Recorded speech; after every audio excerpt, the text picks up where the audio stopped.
Quero trazer para a nossa conversa mais um convidado aqui do Top News, o André Momberger, especialista em mercado de capitais.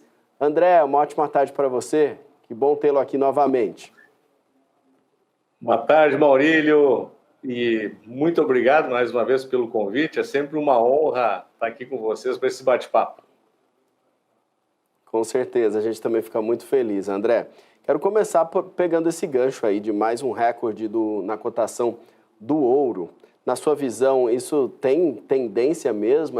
O banco projeta, inclusive, um ouro a $3.000 a onça. Será que chega nisso tudo? Há motivo, há muita atenção internacional para essa procura tão grande? Olha, Maurílio, bola de cristal, na verdade, ninguém tem, né? Isso tudo é chute. Né? Se vai chegar a $3.000 ou não, a gente não tem como saber isso. Né? O fato é que, como você mesmo citou na abertura aqui da volta do programa, o ouro é uma reserva de valor. Né? É onde os investidores costumam correr quando estão com o seu nível de tensão, né? Medo muito alto. Então, o ouro é uma reserva de valor já conhecida, e isso está muito claro com esse aumento da tensão geopolítica, né? Essa possível escalada que o conflito lá no Oriente Médio pode ter, né? Tanto é que, se nós observarmos a cotação nas últimas semanas, foram 25% de alta. Casualmente, eu estava dando uma acompanhada hoje e me chamou a atenção esses 25% de alta com o fechamento de hoje. Então, é uma subida já bastante expressiva.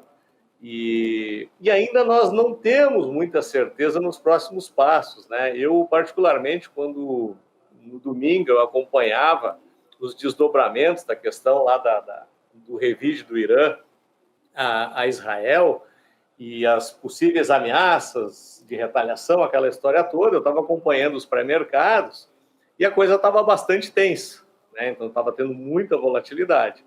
E eu liguei para o pessoal do meu time aqui e disse, olha, preparem-se que segunda-feira vai ser um dia tenso. Para minha surpresa, não foi tão tenso assim, né? E os motivos até que fizeram as cotações do Brasil, da Bolsa cair, do dólar subir e da taxa de juros, DI futuro, subir de forma bastante expressiva, foram outros, nada ligado à questão geopolítica. Então, ainda é prematuro. Sinceramente, não sei até onde pode ir. Mas o fato é que o investidor ele não paga para ver. Né? Então, ele se defende antes e ele olha para o ouro. Historicamente, ele sabe que ele está protegido ali e claramente está demonstrado nesses 25% de alta. Vai continuar subindo? Isso ninguém sabe. É verdade, André. Queria aproveitar a sua experiência com o mercado de capitais, porque hoje a gente vê também muitos investidores preocupados e até sem saber exatamente onde alocar os seus recursos, se essa renda variável ainda é uma opção. A gente vem de uma sequência bem difícil, né, de quedas bem expressivas na Bolsa brasileira, especialmente em alguns setores de uma forma mais generalizada, em outros setores mais pontualmente, dependendo das empresas. Que conselho você dá hoje para o investidor que ou já está na renda variável ou que está com planos de entrar na renda variável? É um bom momento? O que fazer? Olha, a renda variável a gente muitas vezes separa em várias caixas de tipo de investidor, né? Então tem aquele investidor um pouco mais especulativo, que ele surfa muito bem nessa volatilidade, seja com a bolsa em alta, seja com a bolsa em queda. Tem aquele investidor de mais longo prazo, que ele obviamente que ele não é que ele fica confortável com momentos que nem esse, não é isso, mas ele suporta esse tipo de movimento. E tem aquele investidor que ele fica um pouquinho mais incomodado, né? Então, vamos falar para esse em particular. Nesse momento, talvez seja interessante ficar um pouquinho de fora. Ou, então, entrar de forma protegida, né? O mercado oferece alguns instrumentos onde você pode montar alguma carteira de ações usando instrumentos de hedge, né? Mercado de derivativos, que trazem uma certa proteção, tendo que abrir mão, obviamente, de toda alta, né? A gente não consegue proteger 100% uma carteira de ações e de forma que a gente consiga manter todo o ciclo de alta quando acontecer. Então, para esse investidor que fica um pouquinho mais receoso em relação a essa volatilidade que a gente está enfrentando agora, ou ficar observando, ou então entrar através de instrumentos de proteção, ou seja, usar os derivativos. Derivativo da forma correta, né? Não de forma especulativa. Já o investidor de longo prazo, ele tem que olhar para algumas ações que começam a ficar supostamente baratas, né? Principalmente, eu estava acompanhando o Saravalli. O Saravalli é um velho amigo da casa nosso aqui, e o Saravalli sempre bateu muito na questão dos múltiplos, né? Você tem que ter uma análise fundamentalista de determinados ativos e determinados setores, verificar se está com um preço atraente, e a partir do momento que o mercado, por outras questões, acaba oferecendo um movimento de baixa, como a gente está enfrentando agora, talvez seja a hora de começar gradativamente ou se posicionar ou aumentar posições onde se está alocado. E o investidor especulativo, ele acaba surfando muito bem nessa onda, né? Porque o que ele quer é volatilidade, o que ele gosta é de vida selvagem. E aí nós estamos na semana perfeita para isso. Então, é um cardápio para cada perfil de investidor. Exatamente, tem muita opção, André. Mas em algum modo, assim, você recomendaria, porque é difícil falar de forma genérica assim, mas a deixar algum investimento ou a vender rápido algum papel, algum setor especificamente, ou não é o caso, cada questão tem que ser avaliada mesmo com mais propriedade e conhecendo melhor esse perfil do investidor? Eu diria que tem que ser analisado caso a caso, né? Muitas vezes você pode estar alocado, por exemplo, vamos lá, setor de varejo, né? Que ele é muito impactado pela questão de taxa de juros. Então, quando a gente vê um DI saltando lá de 9,60 para 10,70 em questão de uma semana, isso vai ter um impacto brutal na questão do fluxo de caixa das empresas que dependem desse financiamento. Vai ter um impacto também muito grande no setor de construção civil. Então, é muito setorial, né? E não significa que esse movimento de curto prazo, que a gente está vendo especificamente nessa semana, ele seja sustentável durante muito tempo. Pode ser um movimento de rejeição ao risco no curto prazo, ele pode voltar a acalmar-se logo em seguida.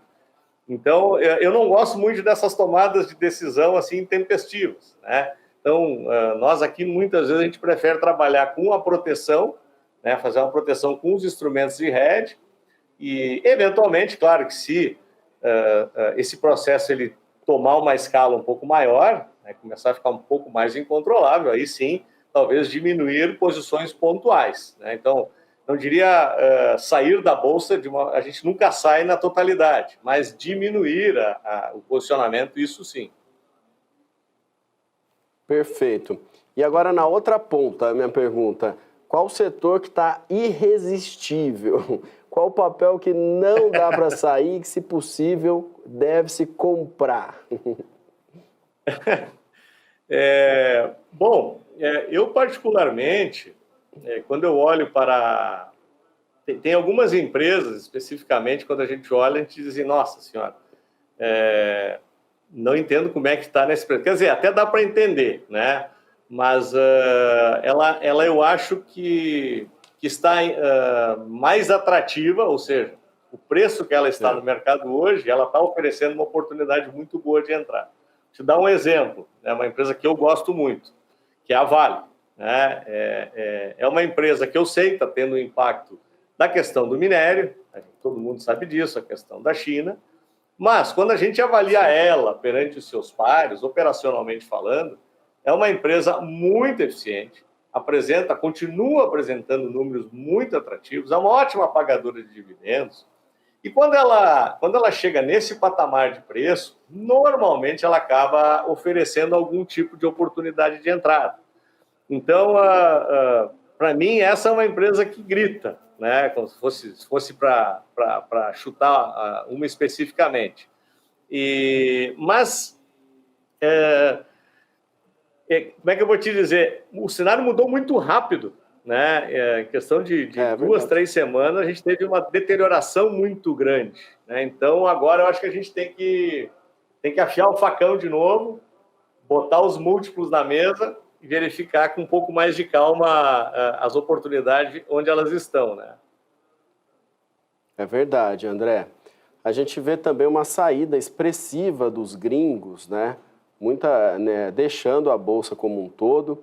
A gente sabe que o estrangeiro também, muitas vezes até de uma certa forma, provoca um movimento assim para depois, lá na frente, mais para o fim do ano, também conseguir lucrar bastante com a nossa Bolsa, né? A gente sabe que existem também alguns movimentos mais conscientes, outros mais levados pela própria geopolítica ou pelos acontecimentos ao longo do ano.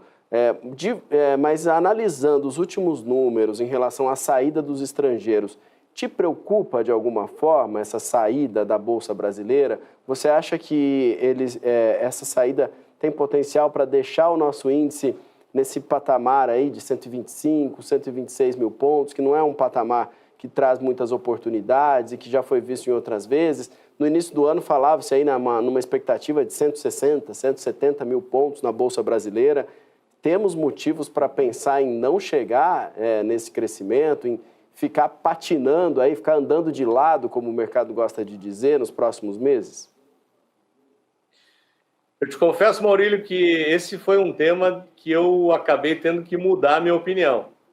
Eu estava acompanhando o movimento de saída de estrangeiros ali no mês de janeiro, início de fevereiro, e eu lembro que eu até tive uma participação aqui com vocês, e me foi feita uma pergunta nessa mesma linha, e eu disse que eu achava que era uma saída pontual, né, basicamente de realização de lucros, e que não era algo preocupante, talvez pudesse trazer alguma oportunidade. Eu fui obrigado a morder a língua, né, e rever o meu conceito em relação a isso, tendo em vista que essa saída continuou bastante expressiva. Na semana passada, nós estávamos com mais de 25 bilhões, né, acumulado de saída. Isso representa 70% de tudo que entrou no ano passado, e sendo que 58% da nossa bolsa é de estrangeiro. Então, quando você tem o teu principal player na ponta vendida, é natural que tu tenha dificuldade em relação a sustentar as altas. Tanto é que quando pegamos, por exemplo, o comportamento dos índices americanos, até a média do índice europeu, nós tivemos aqui recordes em cima de recordes até 2 semanas atrás, e a nossa bolsa amargando uma tendência, né, de baixa, no mínimo no curto prazo. Isso claramente causada justamente pela saída de estrangeiros. Temos alguns elementos aqui em levar em consideração. Essa questão da taxa de juros nos Estados Unidos, que começou lá, quem sabe vai começar em março, daí chutaram para maio, depois chutaram para agosto, daí brincamos que era agosto de Deus, né? Agora já se fala no último tri. Sem dúvida nenhuma, isso é um elemento muito, muito importante na decisão deles. Segundo elemento que pouca gente comenta, mas eu acho que tem um impacto muito importante, é a quantidade de recurso que as techs americanas vêm consumindo, né? Se você pegar e tirar as 10 principais empresas do S&P na área de tecnologia, traça um gráfico da sua alta e pega o restante das empresas, você vai ver que a performance da Bolsa Americana ela não é tão fantástica quanto a média do índice, né? Então, as techs estão consumindo uma quantidade de recurso muito alta. Então, parte disso, sem dúvida nenhuma, esse dinheiro, em certa medida, migrou para lá também. E um terceiro ponto que nós não podemos desconsiderar é a questão fiscal brasileira. A cada semana, a gente vê que as contas tendem a ficar piores. Então, a gente via primeiro, todo mundo sabia que em 2023 teríamos um déficit. E 24 era déficit zero e 25 previsão de superávit. O que aconteceu com o 23? O déficit foi maior que o esperado. Virou o ano, ministro Haddad batendo o pé que déficit zero em 24 e superávit de 25. O que nós temos agora? Né? Agora nós temos já déficit esperado em 24 e não superávit em 25, e sim déficit zero em 25. Isso, para quem olha de fora, né, para olha para as contas públicas brasileiras, ó, os caras continuam, né, gastando mais do que ganham e parece não ter uma solução para a sua questão fiscal. Então, olhando para esse elemento, eu como investidor estrangeiro, olho para esse quadro e digo assim, olha, esse país está um pouco mais perigoso nesse contexto. Então, é uma somatória de valores. E aí, respondendo diretamente a sua pergunta, se isso sim pode dificultar os tais 150, 160 mil pontos da Bolsa Brasileira, com certeza sim, né? Por termos que esperar esse fluxo. Sem esse fluxo, a Bolsa não vai a 160 mil pontos de jeito nenhum. As coisas podem mudar, podem melhorar no segundo semestre, sem dúvida nenhuma, eu continuo acreditando nessa possibilidade. A partir disso, com a volta desse capital, eu acredito que ainda é possível a gente atingir patamares, romper os 134 mil pontos que a gente atingiu aí no nosso recorde histórico nominal. Maravilha, André. Obrigado, viu? André Momberger, especialista em mercado de capitais, sempre solícito e sempre muito objetivo nas respostas. A gente agradece mais uma vez. Volte quando quiser aqui na nossa programação.